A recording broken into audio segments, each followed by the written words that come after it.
It's Record to popping the up top. there. Oh, there you go. Yeah, it looks like it Okay. is. All right. Well, so welcome everybody. Thank you for coming. So today I'm going to talk about, the holistic ways to heal the liver. And so first of all, I want to thank all of you who did show up. It's just a few of us, but I want to thank those of you who do consistently attend the meetings and the presentations, because without understanding how to be preventative with our own self-care, our health can sometimes become a hindrance to the rest of our lives. And so with that, what is a life saved without being able to truly live and experience it? So in recent years, there has been a growing interest in holistic and natural approaches to liver healing and care, and focusing on a combination of lifestyle changes, dietary adjustments, and herbal remedies. So today I will teach you guys about how to take care of the liver and to delve into some of the holistic and natural methods that can contribute to maintaining a healthy liver and even heal it. So we'll explore a little bit more on the holistic and the integrative approaches that can support a liver. Now, the first step is pretty just to have a basic understanding of the liver. I know it's a lot to absorb, and so a lot of people, you just want to know how can you heal it. But you need to know that there are actually two stages in which that liver works and detoxes. So you have your phases 1 and your phases 2. Many of the chemicals that the liver must detoxify, it comes from our environment. So it comes from the content of our bowels, the food that we eat, the water that we drink, and a lot of people, it's hard for them to realize that water is actually a structure, it's quality. And it has memory, and there's so much more than just being able to hydrate your body with water. So um, the quality of your water is very, very important. And then the next, of course, is the air in which we breathe. And nowadays, I mean, we're so inundated with chemtrails, with plants, nuclear energies. And so we're always having to filter out our environment and everything around us. So naturally, in a perfect world, we wouldn't need to assist so much because that's what our bodies are designed to do. So when you see people and you hear them saying, well, you don't need to worry about all that stuff, our bodies are naturally designed to do that. They're absolutely right. The problem is that we are inundated with everything, from what we use on our body to wash it with, from our body soap, our hair wash, our what we wash our face with, our toilet paper, the Febreze that we spray, to what we wash on our countertops. I mean, it's literally everything, and it can be so much and very overwhelming. So it's one of those things you pick and choose. You can't get away from it all. So, but with that being said, we're gonna have to work a little bit harder, unfortunately. So now, as I said, there are two phases, and your food, when you eat it, they actually will either bypass phase 1 and go on to phase 2, or different foods will work in different phases in the liver. And the liver plays several roles in detoxification. So we know that it filters blood to remove large toxins. It synthesizes and secretes the bile cholesterol, which, contrary to belief, we need cholesterol. It's very much needed. Um, so bile cholesterol helps to uh, eliminate and absorb other fat soluble toxins. So, and it enzymatically, it disassembles it. So anything that you don't want in your body, it will actually break it apart to be able to get it moving through the body. And there are going to be various substances and foods that will either activate or inhibit one of the two phases. And as you can see here, these are just some of the examples of what a fat soluble toxin is. So when you see like parabens, even flame retardants, heavy metals, things like that, those are what would be considered a fat soluble toxin. Now, some of the really interesting facts, I just thought these were fun to kind of throw in there. The liver is actually the second biggest organ in the body following the skin. It is, in fact, about the size of a football, and it weighs about 3 pounds or 1.5 kilograms, which is roughly around the same weight as a chihuahua, on average, making it the second biggest organ next to the skin. Most people don't even realize that the skin is an organ, but it absolutely is. Now, the liver is a serious multitasker. Now, it carries out over 500 different roles. It acts as a filter to remove toxins such as alcohol from our blood and plays a key part in fighting infection. The liver contains over half of the body's macrophages, which are the white blood cells, that they work by destroying any bacteria or any of the unfriendly foreign bodies in our body, in our blood, that could make us unwell. Now, it also breaks down and removes old cells of the body. So it reduces the proteins for the blood clotting. It stores various vitamins and minerals. And the bile is produced and secreted by the liver. Up to a liter of it is produced by a human adult liver every single day. And although it's not a particularly pleasant liquid to have to deal with outside the body, it has a very important role inside the body in breaking down and absorbing those fats. So it's actually located beneath your rib cage on the right side of the body. And if you could feel it, it would be pretty much like a rubbery feel to the touch. And the first human liver transplant was performed by Dr. Thomas E. Starzl at the University of Colorado Medical School in 1963. Now, your liver has an amazing ability to regenerate. It's actually it's the only organ that is known in the medical literature to be able to regenerate it if you were to remove it up to 75%. Now, once you get into a little bit more into like quantum science and quantum physics, you actually learn that your body can truly regenerate itself given the right conditions. Most of the time, though, we're not allowing our body to be put into the right position to do what it needs to do and regenerate.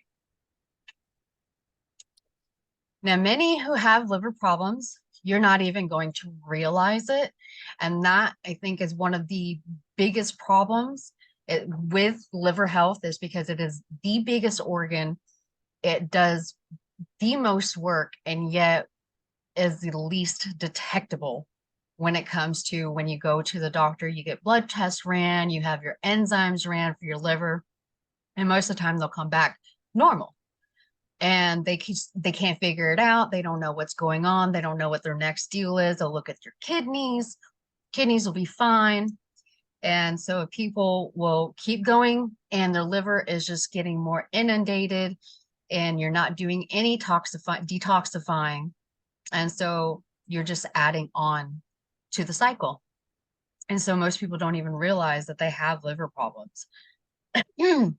So I've actually learned that there are telltale signs that your liver is in distress. Now, while there's usually a number of components to ill health, which we all know, you can go on Google and you can put in a set of symptoms and you're going to have a slew of different things that it could be. And so that's true with liver. Most of the time, majority of the time, if you clean up your liver, everything else will start to even out. Now, when it comes to like being able to detect if there's things wrong with your liver health, look out for abdominal bloating, frequent flatulence. It's actually not as normal to always pass gas, dry mouth, bad breath, greasy and oily hair.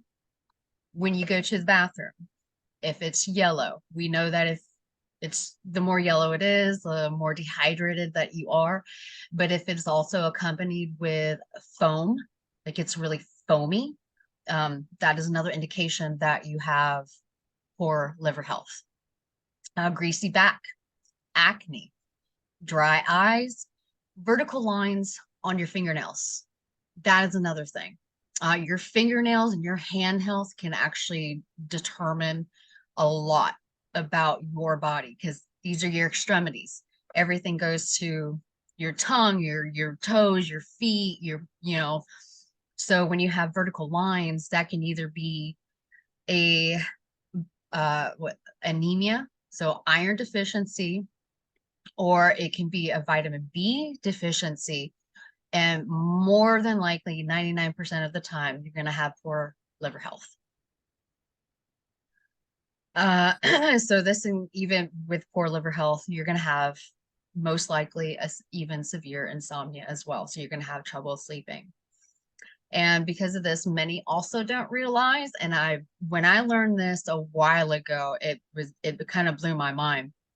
But if you get a lot of pain, so the upper trapezius, these muscles right here, and it always feels tight, it feels sore and achy, you would actually be surprised that that could be a symptom of a toxic liver, because you'd be surprised of all the things that are woven together, how things are ligaments and tendons, and how we are just structured and how everything is connected.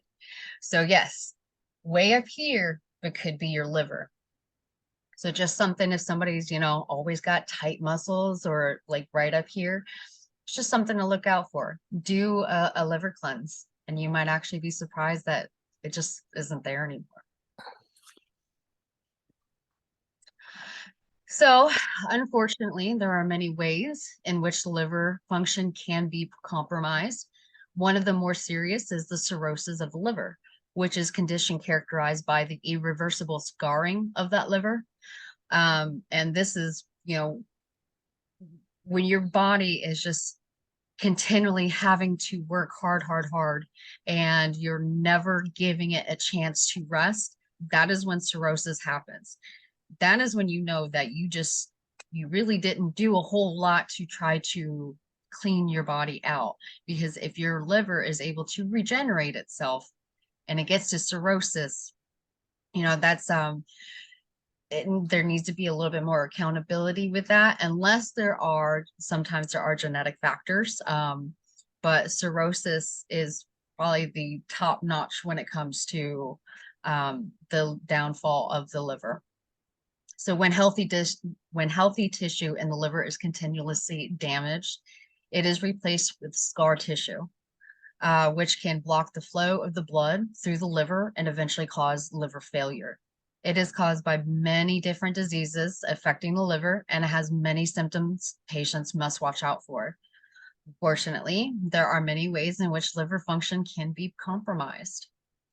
Now, liver conditions are among those that pose a quandary for diagnosis, because many liver conditions, from hepatitis to cirrhosis, may have no symptoms in the early stages. Just like I told you, you can even have a serious liver injury when your liver tests are all normal.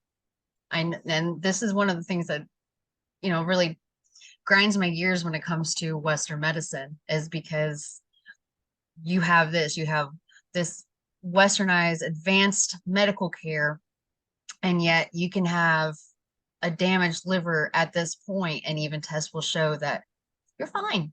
And so you just keep on going, not knowing what's going on, not knowing what's wrong. So you don't even know how to fix it. You don't know how to address it. So now the belly fat usually occurs after the liver is fatty, because a lot of the visceral fat, which is caused by the cortisol, overworked cortisol, that surrounds the organs, and is occurring because there's a spillover from the liver. So if you have belly fat and you're looking down right now, you can't see your feet, that means that your liver has a lot of fat in it, and now it's spilling over into the other areas of the body, because there's only so much space in the liver. So knowing that information, the top foods that will help you with that is to address either lowering the insulin, lowering cortisol, and helping you with a fatty liver.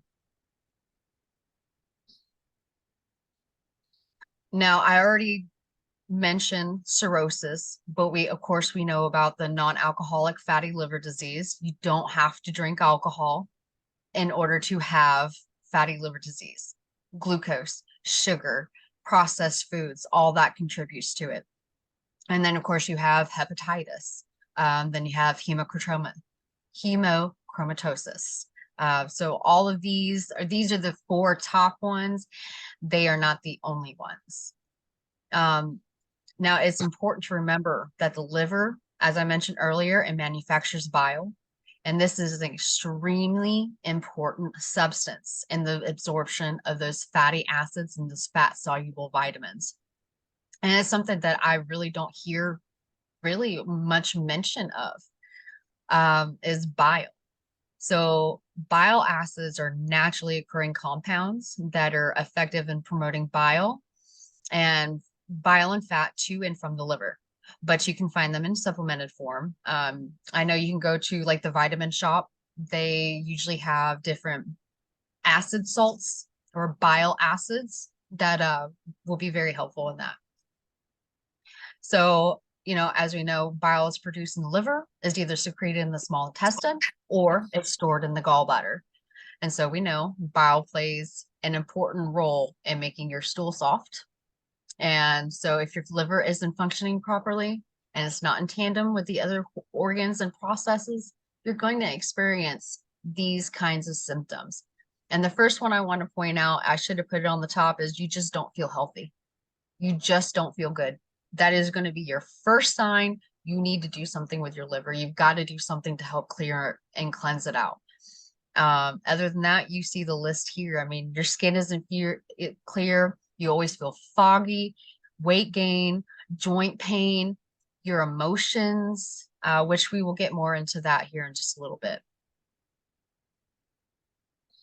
So unlike the healthcare system that we know here in America, holistic healthcare focuses on treating the whole person. When we're talking about your mind, your body, your spirit, your soul, all of it, because everything will manifest. So, and the aura, and science is called the biofield.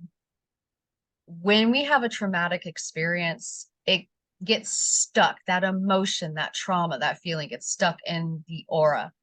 If we do not work on that, that gets pushed and driven into the physical body, the more and more that we just let it stay there and fester. That's when we start to see it manifest into physical symptoms, physical illness. So that's why I love holistic healthcare, because it addresses all of it.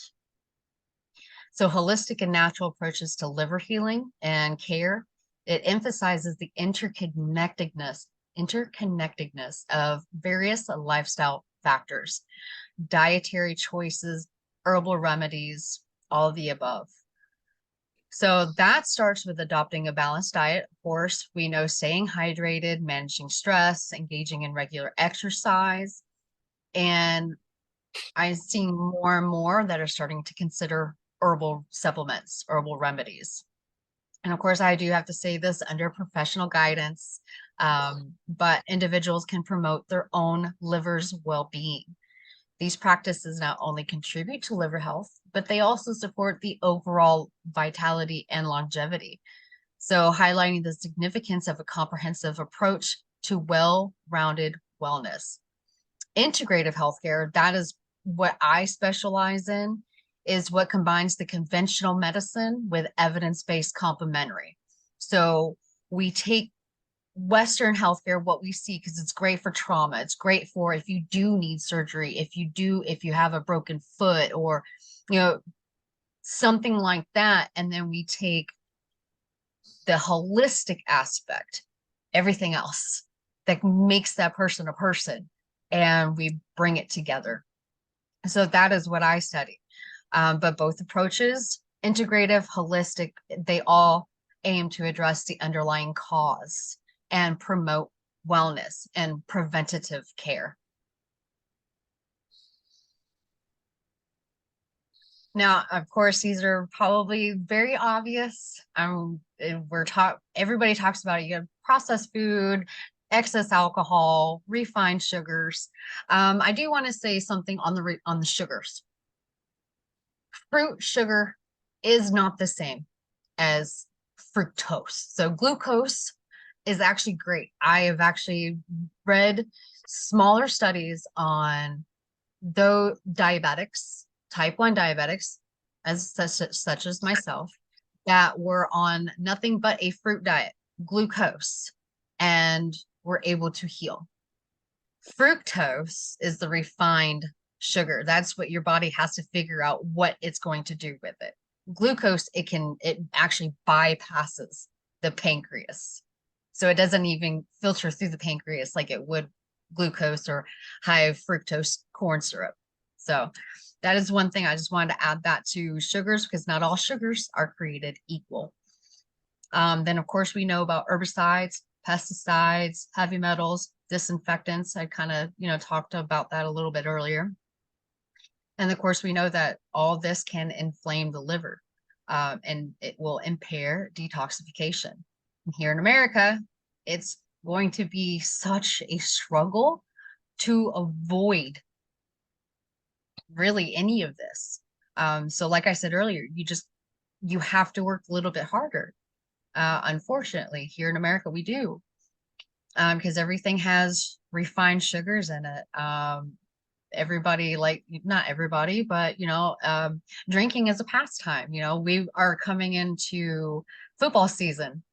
Beer, I mean, my family, they, they will go through 18 packs like you wouldn't believe. It's water in their house. So, like, I get it. It's, peer pressure. But, it's we just it's one of those things that we just have to, if we really want it, we just have to work a little bit harder here in America. Because if you look over in Europe, there's actually well over 100 different components, chemicals that in Europe is banned, but FDA allows it in our food, in our water, wherever it. So that's why I believe that the FDA is a joke, because they don't actually care. If you go over to Europe, which I have been, it's the food, you just feel different. You don't feel sick. And then you come over here and it takes a while to adjust back to our food. So incorporating, it's going to be hard to incorporate organic. It's going to be hard incorporating minimally processed foods. You just have to make the best decisions that you can. What I've been saying, be practically healthy. You're not going to be perfectly healthy. Just be practically healthy. That's the best thing that I can say. Just do the best that you can. Look at the labels. Start reading the labels. If the first couple of ingredients are not the actual food that you're purchasing, maybe move on to something else. No, it's just little things like that. So, by minimizing as much as we can, will allow our, the workload on the liver to be minimalized. So that's the goal. So doctors won't make you healthy. Nutritionists won't make you slim. Teachers won't make you smart. Gurus won't make you calm. Mentors won't make you rich. The trainers won't make you rich or fit. But ultimately, you have the responsibility. You take the reins. You have to save yourself. And in my belief, the doctor of the future will prescribe strength training, a high protein diet, hydration, sun exposure, and at least 8,000 steps a day. Over in China, they don't get paid if they have a sick patient. So they only get paid if they keep you well. And that's what, I would love to see that here in America, but it starts with us at home. So this is the one thing that I feel is completely overlooked, is the mind-body connection. It is probably one of the most forgotten components to our health and wellness journey. The liver is connected to anger, and a lot of people don't realize this. So that's why, like, those who do drink, they will get so angry, because that's where anger resides in. It resides in the liver. So when it's out of balance, it can be expressed in the extremes of excess wrath, irritation, or as a lack of feeling, as in depression or PTSD. When we live in anger and resentment, the liver produces an excessive amount of bile, which causes acidity in the stomach and headaches. Anger causes the liver's energy flow to be blocked, which can cause a sensation of heat rising up to the head, often showing up as a red face and bloodshot eyes. So that's anger rising up. That's why you get that red face and everybody just knows that you're angry. So if your liver is sick, you might notice yourself getting angry more often, maybe just more irritable more often. It's not like you usually are. You're usually very calm and happy, but man, you just like, oh, I've been there. I know what that feels like. So if you're unable to express your frustration, or if you've had too much of it due to too much stress lately, your liver can become sluggish and can cause what is called liver cheese stagnation. I know that's a mouthful, but it is a real term. And signs of liver stagnation or liver cheese stagnation are frequent sighing. So, like when you get irritable or you're just like walking around the house and you see something that's out of place, you're like, you're always sighing. My mom does that. And so that's, and she's an alcoholic. So frequent sighing, migraine headaches, especially over the right eye, or like if you have that twitch like underneath the eye, that's another sign of it. A sound of shouting or aggression in the voice, impatience, in your PMS, if you are extra, I'll just say that extra at that time. It could be due to your liver being out of balance. Tight tendons, like I said, the upper trapezius, especially in the neck and the shoulders. And emotionally, you just have that tightness of spirit. You just feel, yeah, just tight, just reclused. Now, while we know what the liver houses, it is also important to note that that gallbladder houses indecision. So all of our organs, they all house something. So this is ultimately or intimately connected to your liver. So when the gallbladder is out of balance, it actually houses the cognitive aspect of decision making. So if we're constantly not making the right decisions and then putting ourselves into more situations, causing more anger, causing more stagnation in the liver. So thoughts and beliefs and how we handle situations, it really does affect all of our organs more than you know. So now eating green and sour foods is important for the liver, as the liver is associated with the color green, the taste sour, and the season of spring. Now, do you ever notice waking up between the hours of 1 a.m. and 3 a.m.? Some of us do. Others, it's between like maybe 3 a.m. and 4 a.m. We have a clock in our body. So between those hours, if you're waking up between 1 a.m. and 3 a.m., more than likely you have a stagnation or an overload of toxicity in your liver. So in Western medicine, they have what they call these 7 levels of neuroendocrine glands. And a lot of other cultures, they know it as the 7 chakras. So these are the exact same levels. Those 7 chakras, those 7 areas of the neuroendocrine system of the body, running from the pineal gland in the brain all the way down to the reproductive organs. So like the ovaries and the testes. So when you look at you see a chakra chart, it's always starting at the pelvic bone and it moves up to right above our head. And they all come with different colors. So they had assigned anciently the colors of the rainbow, moving all the way up, starting with red at the root chakra.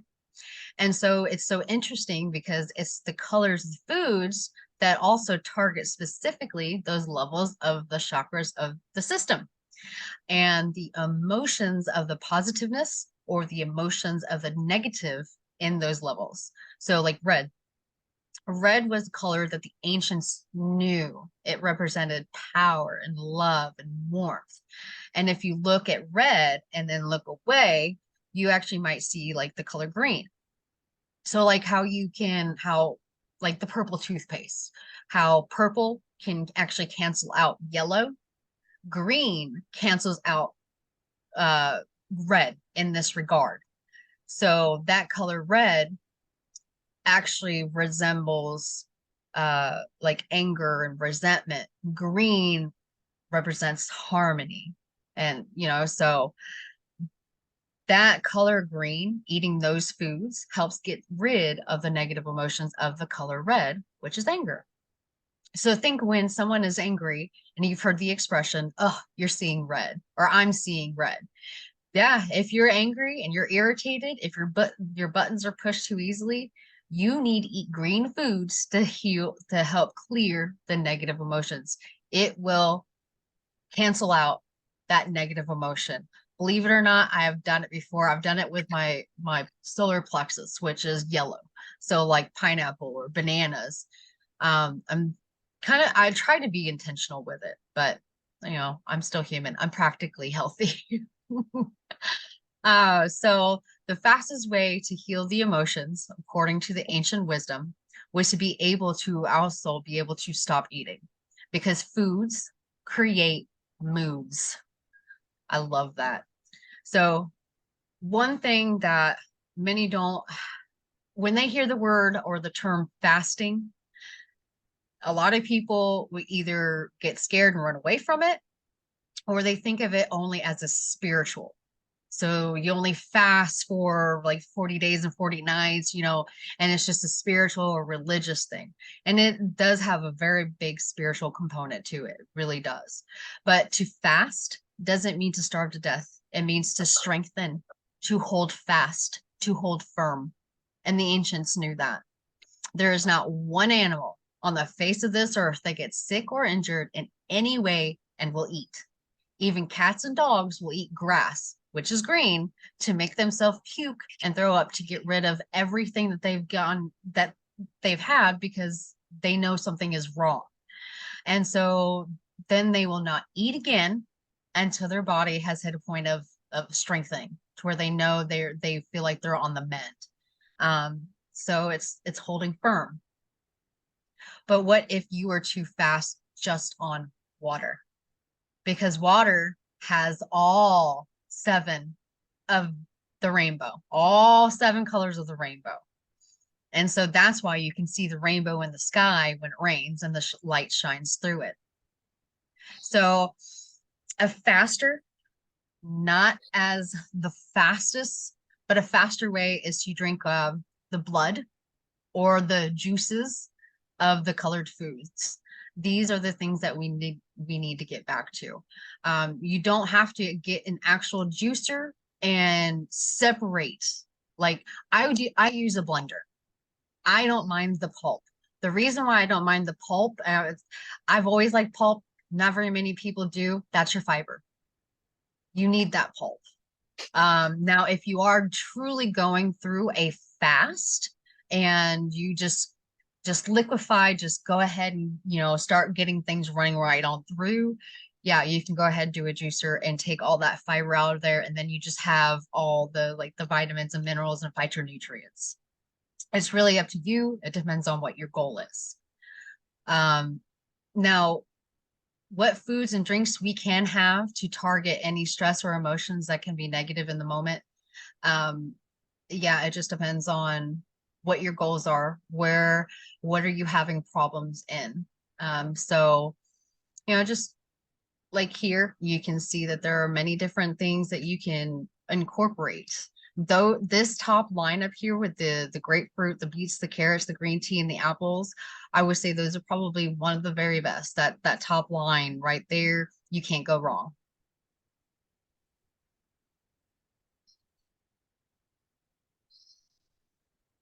So, of course, one of the hardest things to accomplish, and I'm going to try to move on through this. One of the hardest things to accomplish here in America, and I know I've mentioned this before, is achieving a well-balanced and nutritious diet. And this is paramount for liver health, Okay, now I just started watching this show and I think that it's a beautiful show. It's a show on Netflix right now and it's called Blue Zones, and for of which it is common for those to live to be over 100, the centenarians, and it's called Live to 100 Secrets of the Blue Zones. It's on Netflix and it's a show and it goes through like the different Mediterranean, like Greece and Italy, Sicily, all down there. So, or, and not even there, there's even in like Nepal, some Asian cultures, these are considered blue zones, and they're most of their population, they live way over 200. They have all their cognitive faculties. You can have a great conversation. Like they are just, it's amazing to see because you just don't see that here. So it exists. So just know that consuming a variety of whole foods rich in the nutrients, antioxidants, vitamins, minerals, it supports liver function. It aids in the detoxification process. And of course, like I said, whole foods, vegetables, fruits, whole grains, proteins, healthy fats. Not all fats are bad. You just need good fats. Olive oil, avocado oil, grapeseed oil, those, coconut oil, those are good fats. You need those fats. So another thing, the cruciferous vegetables, like broccoli, kale, Brussels sprouts, those contain compounds that also aid in detoxification. So additionally, incorporating foods like turmeric, if you do turmeric, add your black pepper to it. They need to go hand in hand to activate each other. Garlic, artichokes, those can all promote liver health by reducing inflammation and supporting digestion. And of course, we know hydration. That is one of the most important things that we can say. But remember, you can also eat your water. You don't have to drink just water. I know a lot of people say drink half of your body weight in ounces every day. If you're not thirsty, don't force yourself. Listen to your body. You know, it's not a cookie cutter, one size fits all for everybody. Listen to your body. Right here, just look at this. Fruits and vegetables. Those you can eat your fruits and vegetables and get plenty of hydration for your organs and your whole entire body, your skin.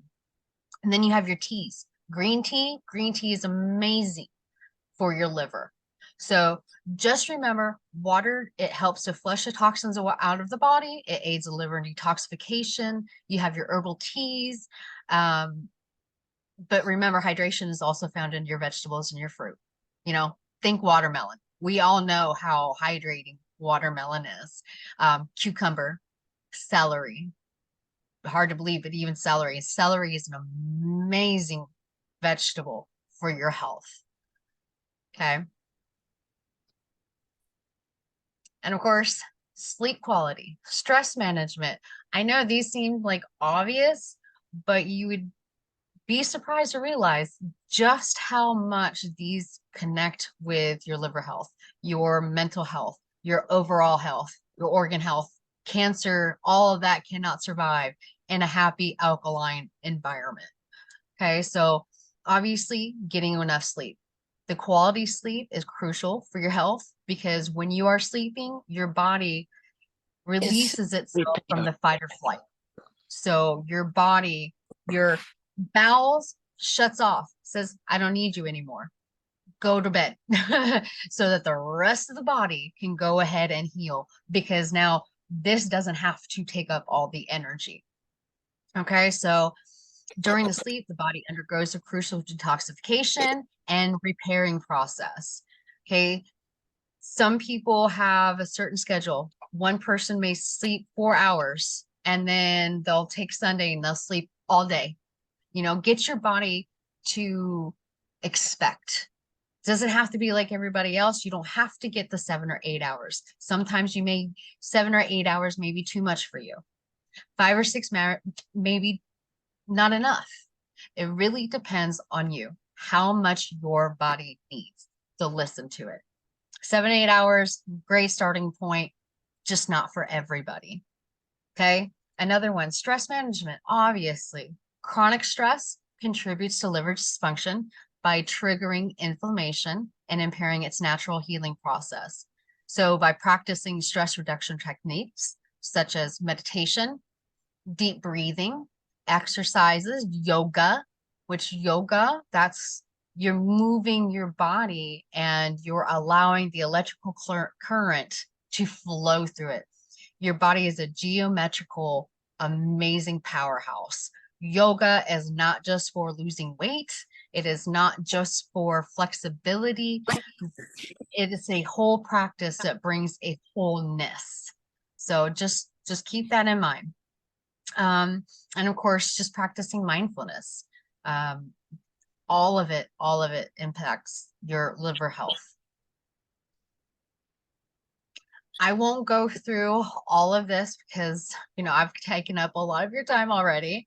But just know that like calendula, dandelion, and all of these right here are going to be the absolute amazing herbs that you can add. Dandelion root is probably one of the best ones. You can get dandelion in tea form. You can get it as a coffee, so like dandelion root coffee. And of course, you can get it in a supplement. You can dry it and you can eat it raw, add it to salads. It's amazing. You can eat the entire plant too. So don't let any of that go to waste. And of course, calendula, it helps to clear up skin. You can use it on the inside. You can, on the outside. It helps with eczema. And of course, with a dandelion, it actually will help benefit the kidneys, the gallbladder, and the liver because it helps to stimulate the bile production. It helps with the digestion of the fats and the toxin removal. So dandelion is going to be all around, not just for the liver. It's going to be for your hair. It's going to be for your skin. It's going to be for your blood to help detoxify your blood. It pretty much cleanses your system. Lemon balm, that is probably one of my favorites. I don't think you will ever catch me without lemon balm. I actually have some that I'm growing outside. I have some in a tincture jar. That is actually my happy stuff. So anything with citrus or limonene, any citrus is going to be happy. Think orange, grapefruit, lemon. You smell it, no matter what, you're good mood. And that's exactly what it does. The terpenes inside of anything citrus is going to enhance the serotonin production. So that's why I will always lemon balm, bergamot, those have gotten me out of quite a few panic attacks. I do not have them anymore, but in the past, when I first started using essential oils, those ones within a minute, panic attacks, breathing comes back into regulation. I'm not sweating.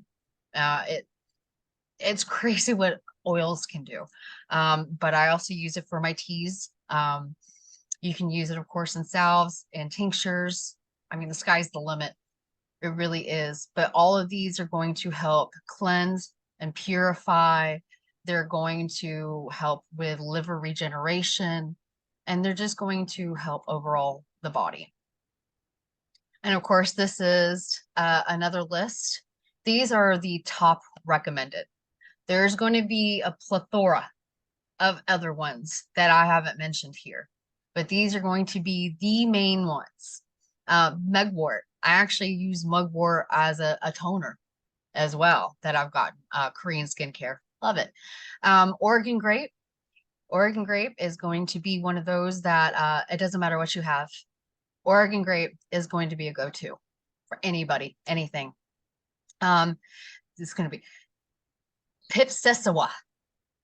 That is a new one, but that is a good one. That one I have seen is actually native to here in Tennessee.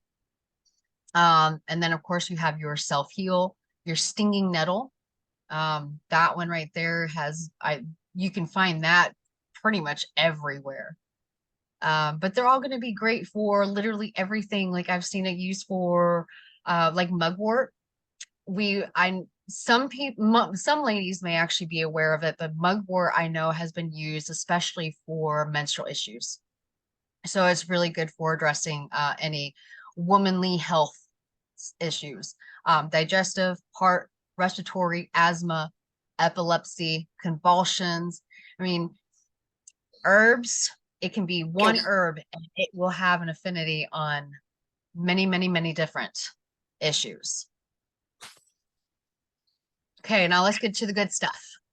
This is the good stuff, guys. So thank you for sticking around. I know I am long-winded. So vitamin B9 is mainly stored in the liver. And in fact, half of the vitamin B9, which is a water-soluble vitamin. So water-soluble, you need those every single day. So you urinate them out every day. If it's fat soluble, you don't need it as much because it will actually stay in the tissues. It'll stay in the fat of your body.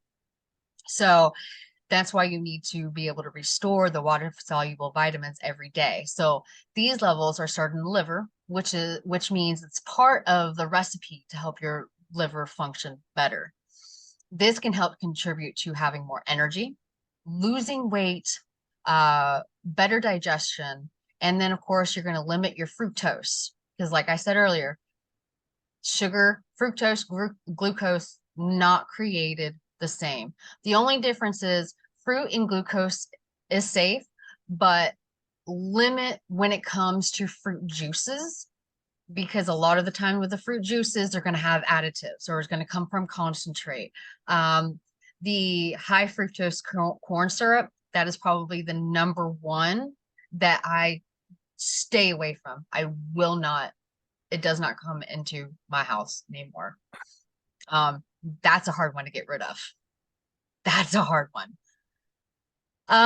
So let's see.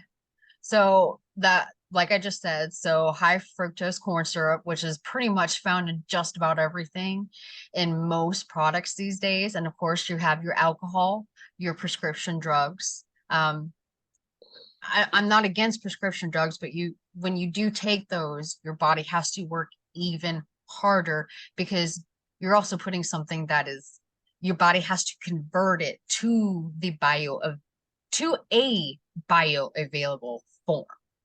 So that's why prescription drugs, your body it may help with the symptom, but it's not going to be the cure. Now beet juice.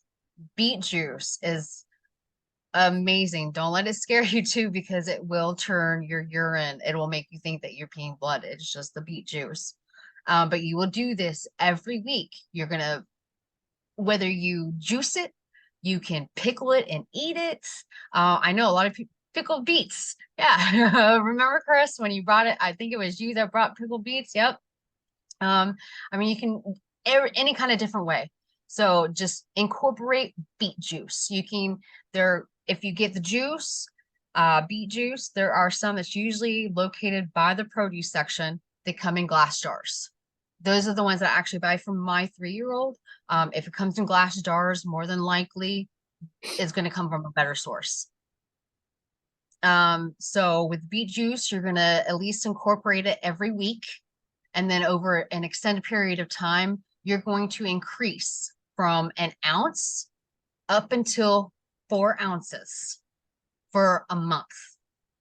So week 1, 1 ounce, week 2, 2 ounces, etc., up until you get the 4 ounces. Then you're going to stop. You're going to stop after week 4. You're going to add various other vegetables and fruits to increase the taste because it's kind of bland. But the best ones, and so you have your holy trinity when it comes to the vegetables. You have your garlic and your onion and your pepper. Here, it's going to be your beet, your apples, and your carrots.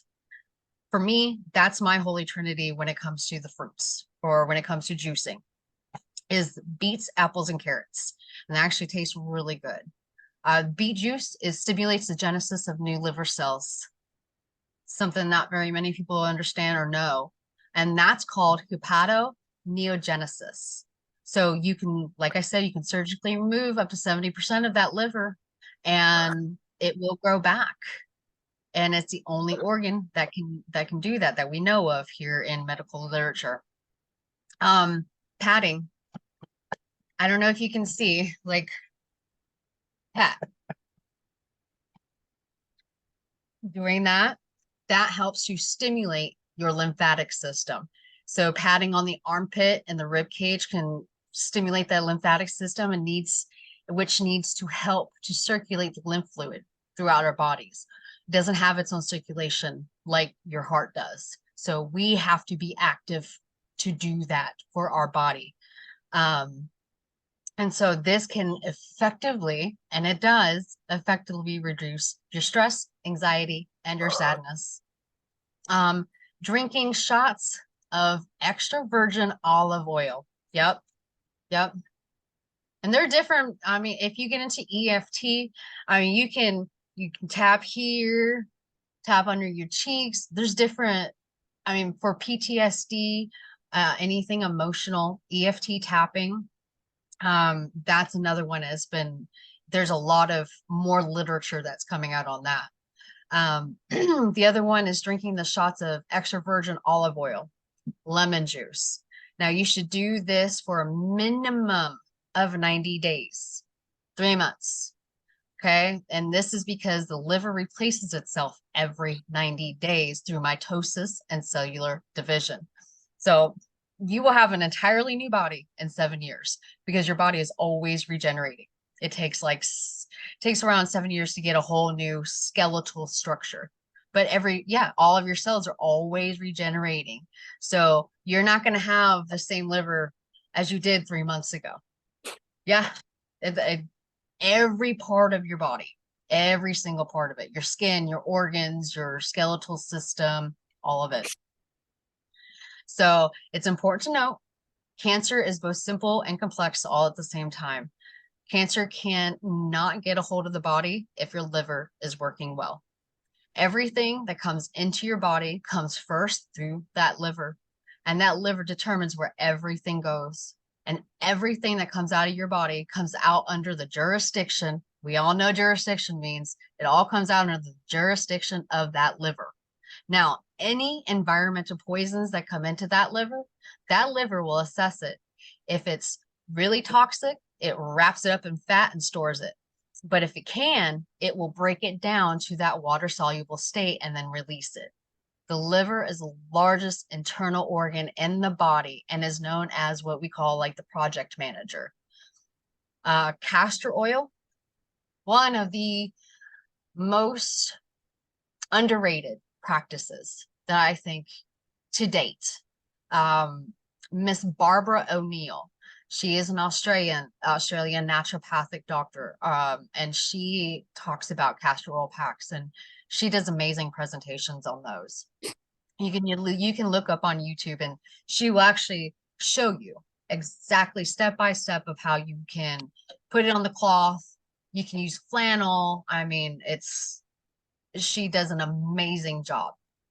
But with castor oil, it is an oil that penetrates deeper than any other oil, and it gets driven into the body. It doesn't pull anything out.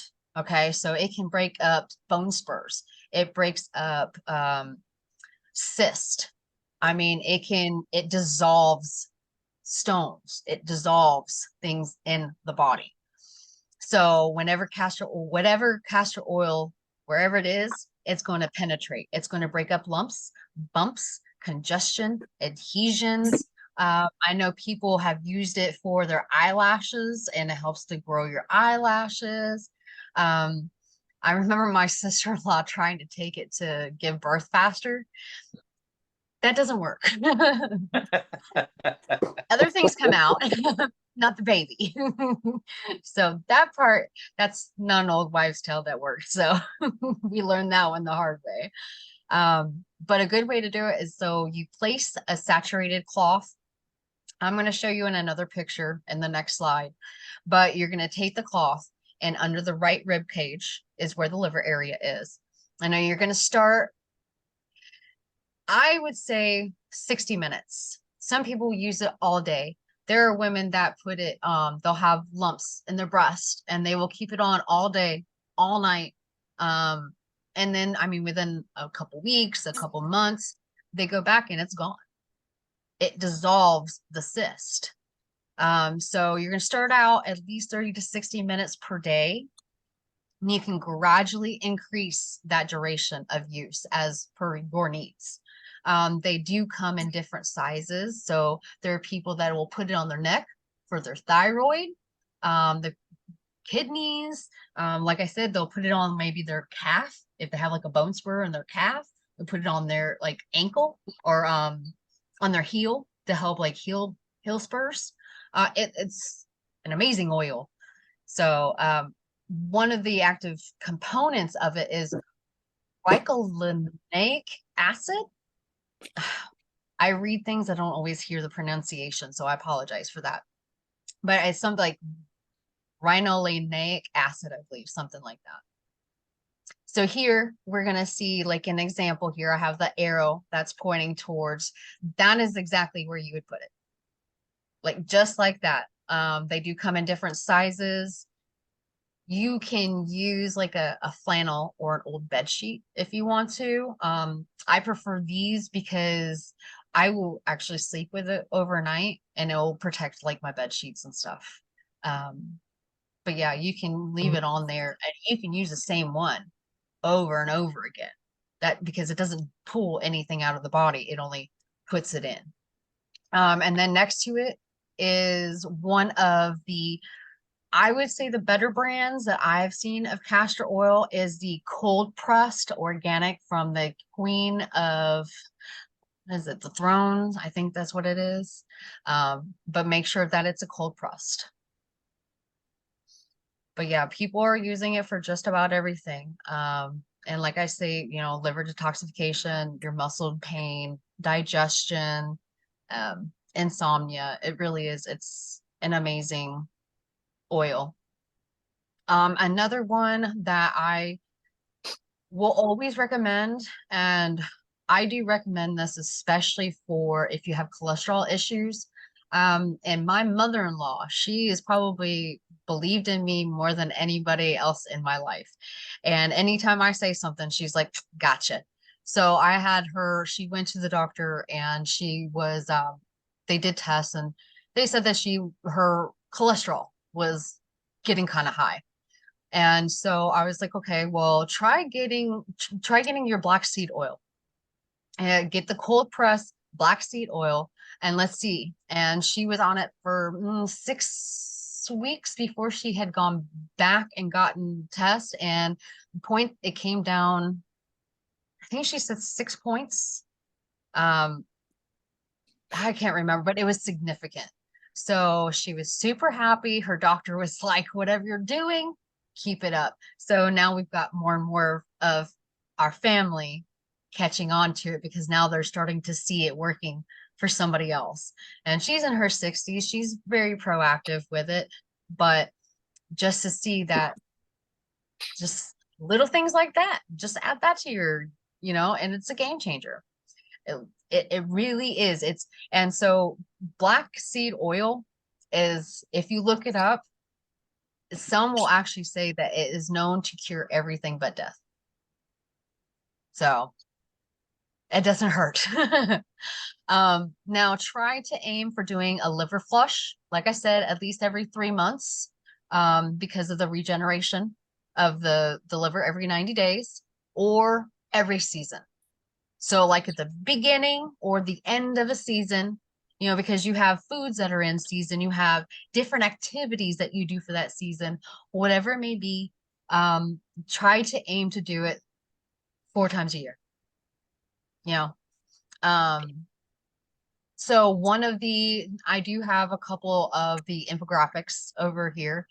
Now, like I said, for those that did attend, I will be putting together the booklet. I am still working on it, but those who did attend today, I'm going to, most of this will be all condensed into like a little booklet with all the recipes, and stuff like that for attending tonight. So you don't have to remember all of this, but I will go ahead and finish with some of the other recipes that I've found.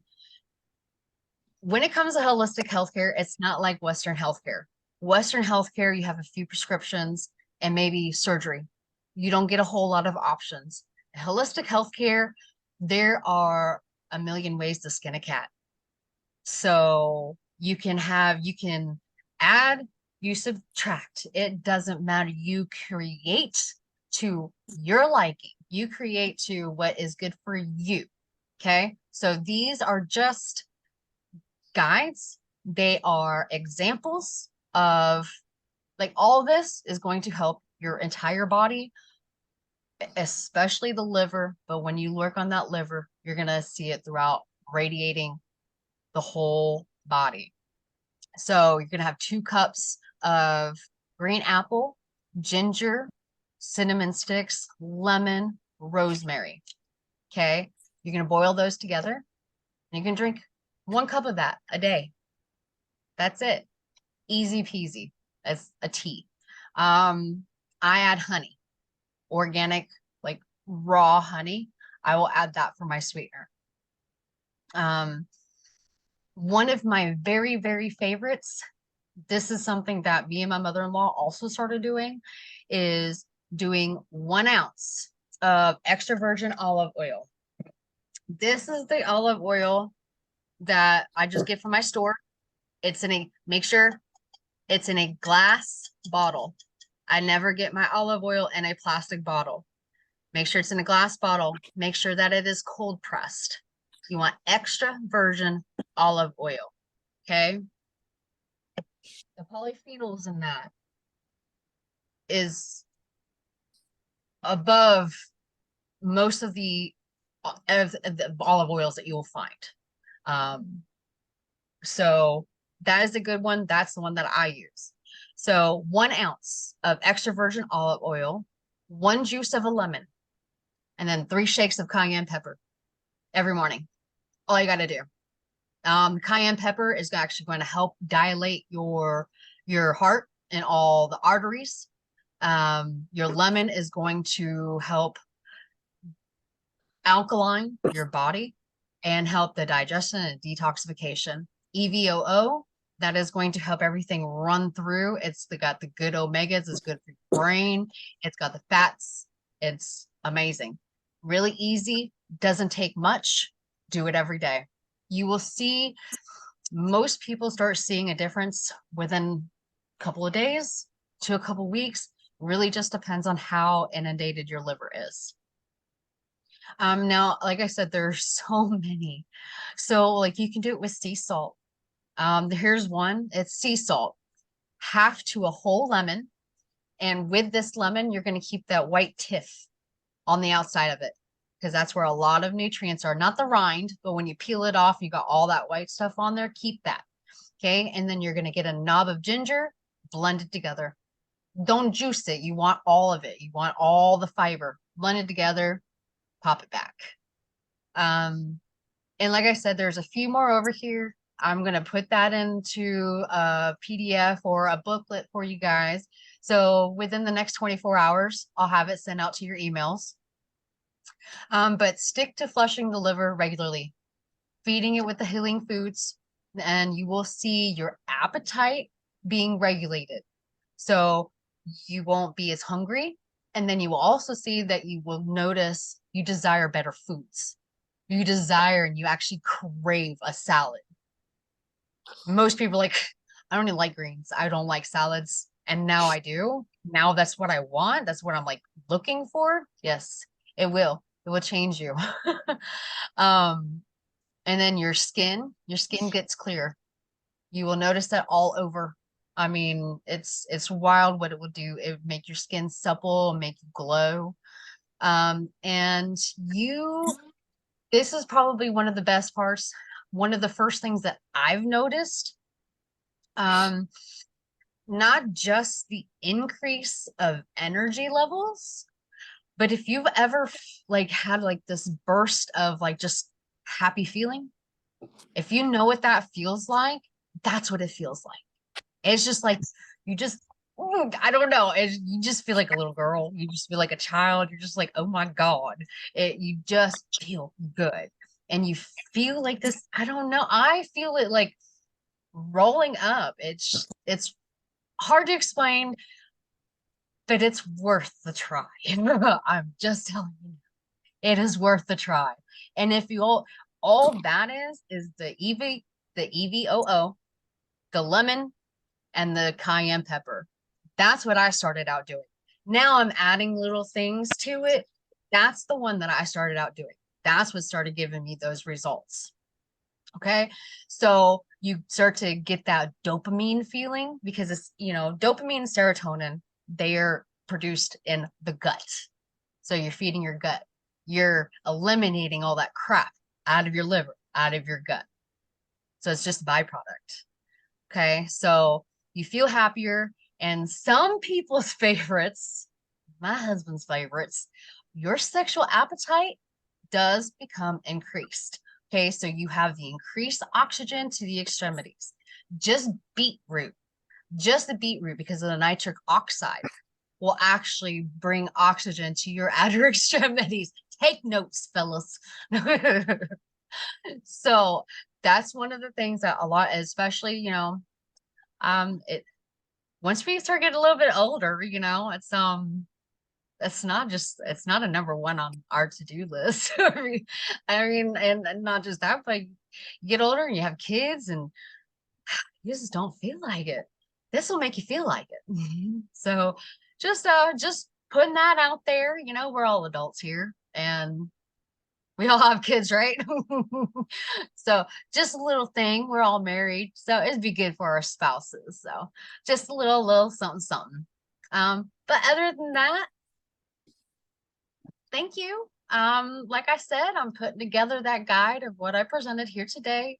If there's anything that you want me to add to it or whatever, just let me know. I am more than willing to pivot and add or subtract or whatever. I'm here to serve you. So I'm here to do whatever I can.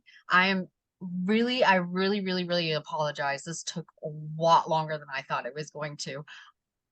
I am more long-winded than I thought. So thank you for your patience. Thank you very much, everyone.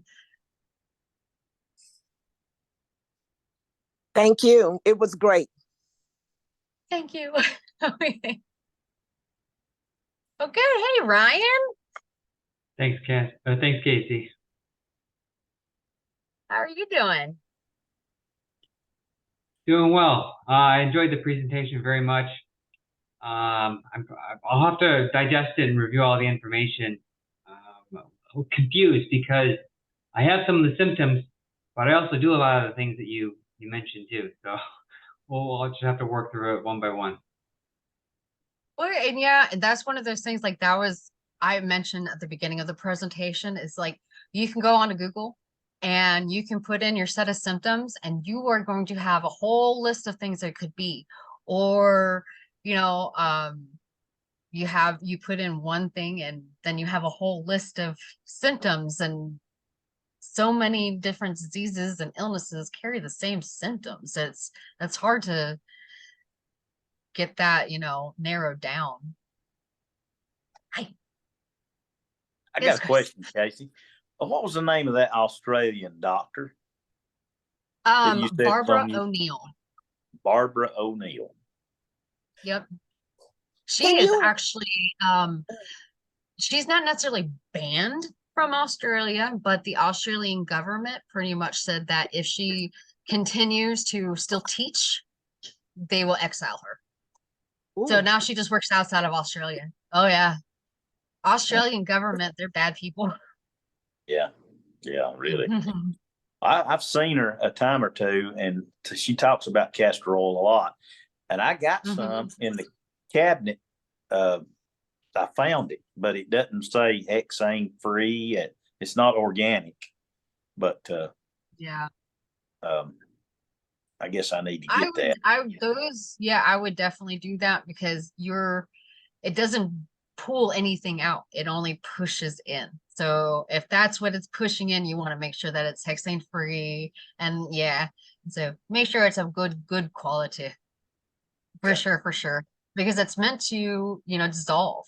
It's meant to dissolve cyst and, bone spurs and stuff like that. So. And let's see. The recipe was 2 green apples, ginger, a cinnamon stick, and there was 2 one cinnamon more. sticks. 2 Yep. cinnamon sticks. Yeah, I think I forgot that part when I was reading that out. And then boil that. For about 15 minutes. And you can strain it if you want to. See me, I'm a pulp person. I like pulp. So I don't mind chunk. Yeah. Well, I got every symptom you had on there, so I'm pretty sure. Most people do. And I Yeah. mean, and it may not even be the liver. It could be something else. But you clean up your liver and you may see like a diminishing of the symptoms. But they're still going to be present because there's still going to be more to the story inside your body. Oh yeah. So I mean, it's a foundation to Yeah. get the liver in working order. Because you can eliminate a lot of diagnoses just by healing the liver, because you heal the liver and you're going to heal a lot and Will take you away a heal lot of symptoms. Will you heal the thyroid also if you cleanse the liver? Good. You're going to help the thyroid, but the Uh-huh. thyroid, oh, I wish I would have brought that up. I take Brazil nuts. Okay. Those are amazing for the thyroid health. Okay. Those right there, 2 to 3 Brazil nuts a day. Oh, okay. And so if you notice, if I have a thing now that I look at people's hands and the moons on your fingers. Yeah. If the more moons you have, the better thyroid health that you have, the stronger thyroid.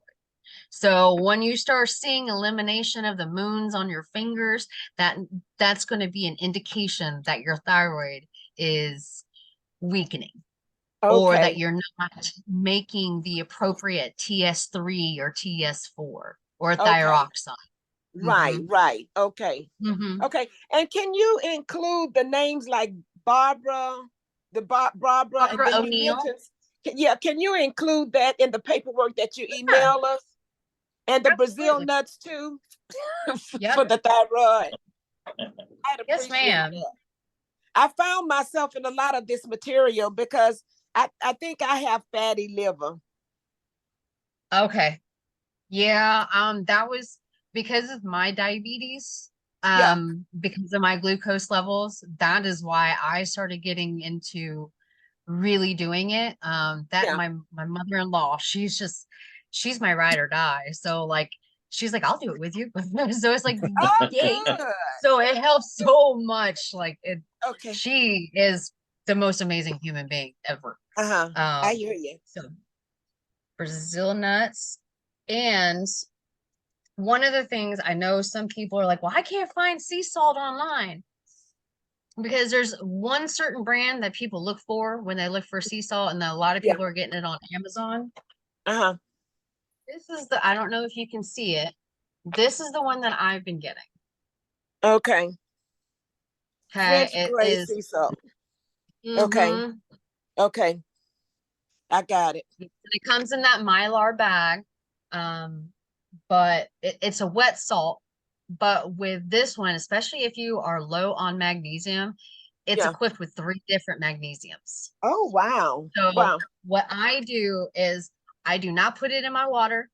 I take a pinch and I put it on my tongue and I let it sit in there for maybe 15, 30 seconds. And then I chase it back with my water. Okay. Because magnesium is a water hungry molecule.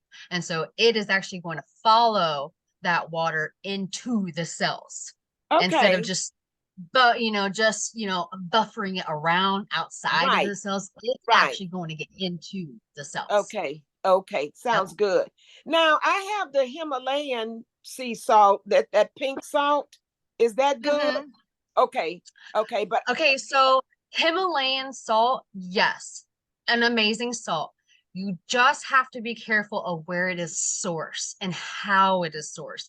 So if it is sourced in Pakistan, the issue that comes from that is they blow the mines. They use, yeah, so it's already coming to you tainted with the nuclear chemicals and stuff like that, because they actually blast it out of the mines instead of hand carving like they do. Do I need to throw it away, or what do I need to do with it? No, definitely don't throw it away. I've actually got, we're working on it, but we have a big thing of Himalayan salt that we're just like, okay, every now and then I'll use it to get rid of it. I mean, it ain't, you know, it ain't gonna kill you. Can I do like a skin scrub or foot scrub or something with it? Ooh, yes, ma'am. I do the same thing. Be careful with salt, though. Be careful with salt, because if you've got a wound, you'll know what that means. Pouring soap to an open wound. Right. Okay, because it is a product of Pakistan, and I'm glad that I asked about that. I don't really use salt, but I have it there in case I do want to use it. But I'll use it as a scrub. Yes. Now, with salt, I know a lot of people are very weary on salt. Table salt is what causes hypertension and all that. Table salt. Okay. Sea salt and real good Himalayan salt, you need. So like if you feel like your muscles, if you feel weak, more than likely you have a sodium deficiency. Yeah. You need salt in the body. So eat it for all. So you just got to be table salt. Don't ever use it. Okay. When the doctor says you need to eliminate salt out of your diet, call him a quack, because he's lying. Because even literature nowadays shows you that you just have to have salt. Right. I use it to kill my weeds outside, the table salt. Okay. I like that. Yeah. Great job, Case. Great job. Thank you. Thank you, Chris. Bye-bye. All right. You have a good one, sweetie. See you later, Chris. Bye-bye. See you, Mary. Bye. Okay, and Joe, I appreciate that information. It was an excellent presentation. I was glad I was able to catch it. And you have a good night too. Oh, thank you so much. You too. Thank you so much for coming. Okay, me too. I'm glad. Thank you. Thanks again, Casey. You're welcome, hon. Bye. I guess I could probably stop recording, huh?